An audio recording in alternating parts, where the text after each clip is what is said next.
Hello, my loves, and welcome back to the Greenfly and the Goddess. I'm so happy you are here with me in this moment.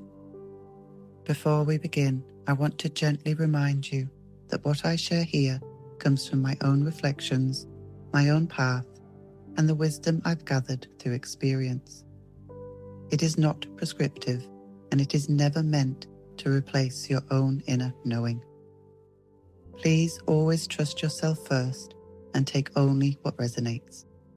Let everything else simply pass through like clouds across the sky. Carl Gustav Jung was a Swiss psychiatrist born in 1875 who forever changed the way we look at the human mind, the soul, and the journey of awakening. While many know him as the founder of analytical psychology, his life was more than just medicine and theory.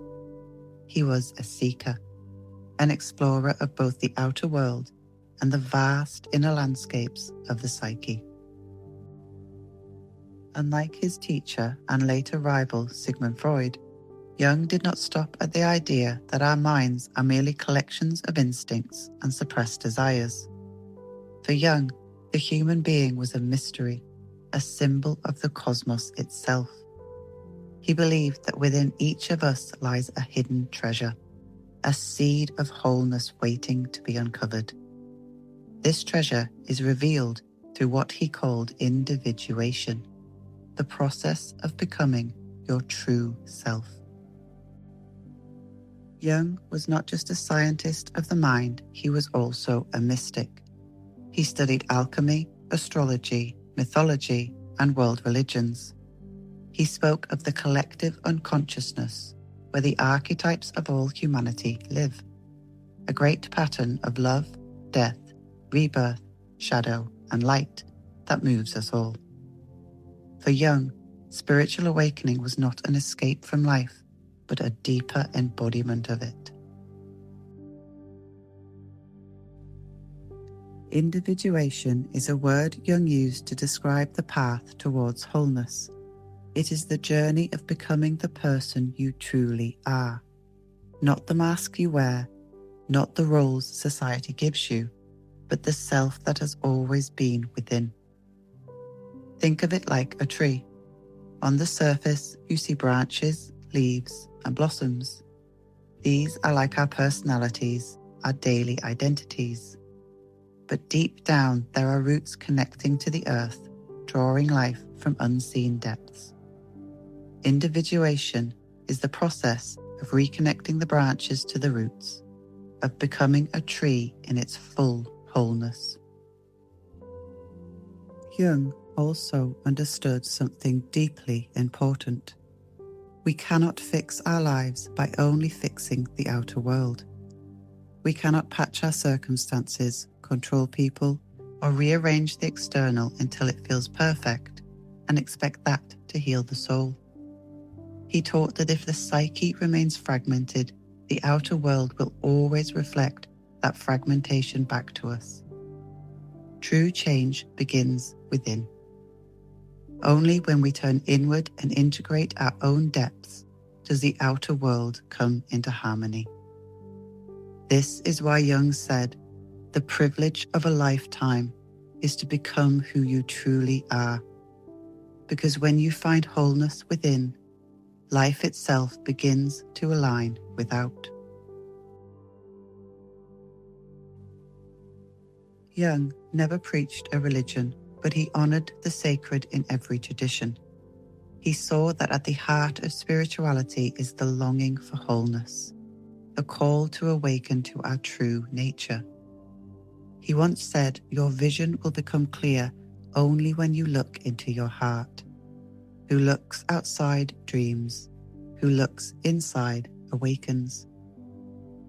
For Jung, spiritual awakening was not about escaping the world, but about embracing it in its fullness. It was about facing your shadow, your fears, and your wounds, not to destroy them, but to integrate them. Awakening was not a flight into the heavens, but a rooting of the soul into the soil of life. He believed that the self, the deep center of our being, was both psychological and spiritual. It was the image of God within, the inner source of guidance and wisdom. Awakening meant aligning with this center.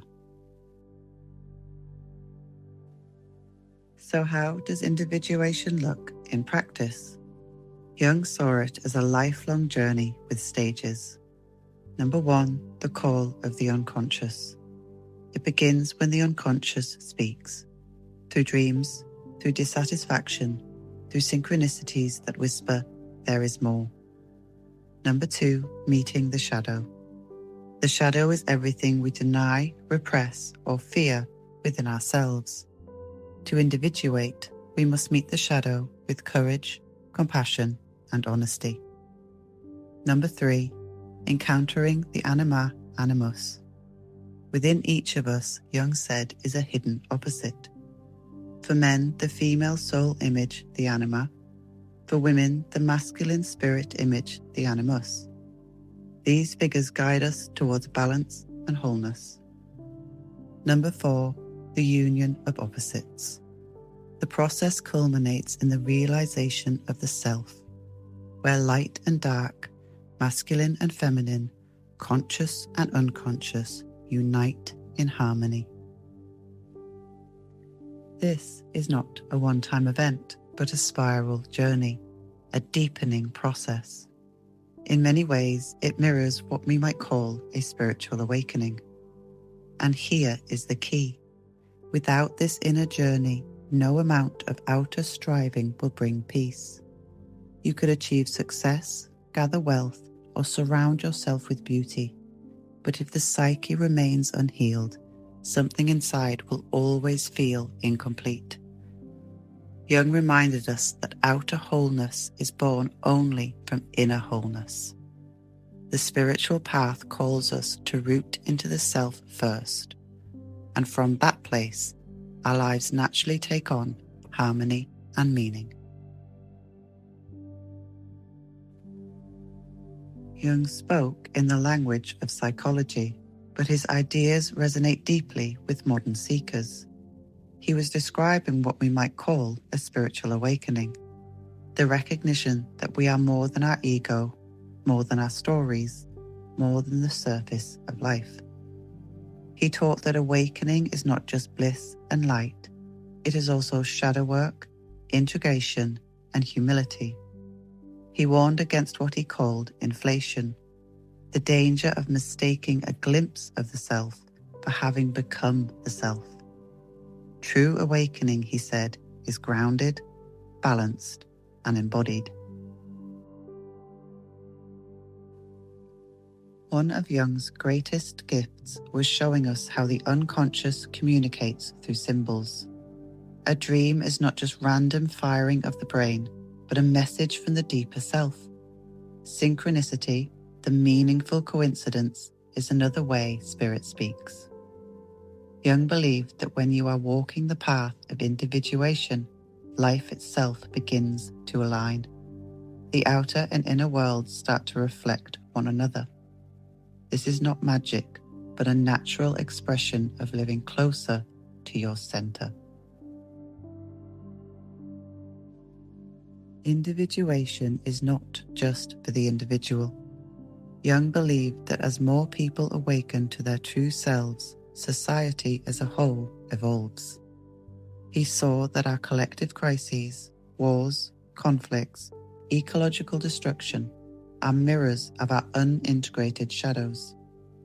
And here too he was clear. We cannot heal the world without healing the soul. If each person avoids their inner work, no amount of politics, systems, or surface-level fixes will truly bring peace. The collective cannot awaken until the individual soul awakens. This is why your healing matters. Every step you take inward ripples outward into the whole. So how can we live individuation today? Listen to your dreams. They are letters from the unconscious. Notice synchronicities. They are guideposts from the self. Face your shadow. Bring love to the parts of you that you fear. Seek balance. Honor both your masculine and feminine energies. Embrace wholeness. Remember, you are not broken. You are unfolding. Jung's vision invites us to live our spirituality in the midst of ordinary life, to find the sacred in daily relationships, in creativity, in silence, and in the depths of our own hearts. For Jung, individuation was not a luxury. It was the soul's necessity. Without it, we remain fragments of ourselves. With it, we become whole, radiant, and deeply human. As we walk this path, we find that spiritual awakening is not about leaving the world, but loving it more deeply. It is not about becoming perfect, but becoming whole. It is not about reaching some distant heaven, but realizing the heaven already within. So, my loves, Carl Jung's individuation is more than psychology. It is a sacred journey. It is the soul's call to return home to itself, to embrace shadow and light, to awaken to the self that has always been. And always remember, trying to fix life from the outside in will never work. The world outside you is a mirror. True change begins with the inner work, the integration, the healing of your own depths. When you live from wholeness, heaven is no longer a distant dream. It is here, now, alive within you. Remember, you are not broken, you are becoming whole. Your life is your individuation, your awakening, your path of love. Thank you.